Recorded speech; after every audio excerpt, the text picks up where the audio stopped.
Apa perbedaan orang yang benar-benar dekat sama Tuhan dan orang-orang yang jauh dari Tuhan? Walaupun kita kadang melihat orang-orang yang jauh dari Tuhan, banyak sekali orang yang sukses, berhasil, mendapatkan popularitas.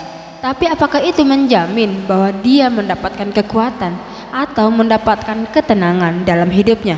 Belum tentu. Jadi perbedaannya adalah orang yang benar-benar dekat sama Tuhan, orang yang jauh itu adalah orang yang dekat sama Tuhan, biasa dia memiliki ketenangan, juga memiliki kekuatan untuk menghadapi apapun persoalan dalam hidupnya. Makanya banyak sekali orang yang sukses, orang yang berhasil, depresi, frustasi, bunuh diri, karena mereka tidak memiliki kekuatan, tidak memiliki ketenangan di dalam hidup mereka. Kita baca di dalam Hosea pasal 14 ayat 8. Mereka akan kembali dan diam dalam naunganku dan tumbuh seperti gandum. Mereka akan berkembang seperti pohon anggur yang termasyur seperti anggur Libanon. Itu adalah firman Tuhan.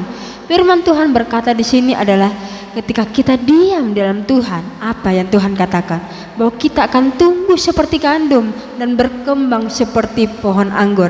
Seperti di dalam Yeremia, firman Tuhan berkata bahwa rancanganku bukanlah rancangan yang penuh dengan kecelakaan, tetapi rancangan yang penuh dengan damai sejahtera.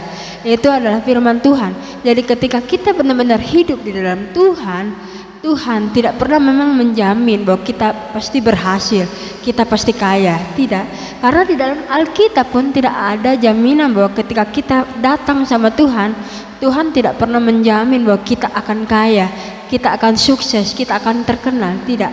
Tetapi yang Tuhan jamin adalah kita mendapatkan kekuatan untuk menghadapi apapun yang kita hadapi.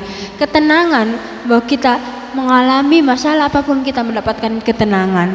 Jadi Tuhan menjamin bahwa kita disertai, Tuhan menyertai kita. Tuhan tidak tinggalkan kita. Jadi itulah perbedaan. Jadi orang yang mendapatkan kesuksesan, orang yang mendapatkan apapun di dalam dunia ini, belum tentu Tuhan menyertai mereka.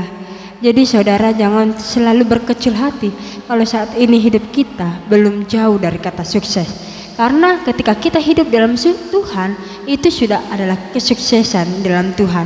Karena Tuhan yang menyertai kita. Lalu bagaimana caranya agar kita benar-benar melakukan apa yang Tuhan kehendaki?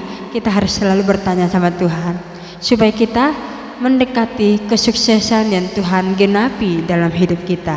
Amin.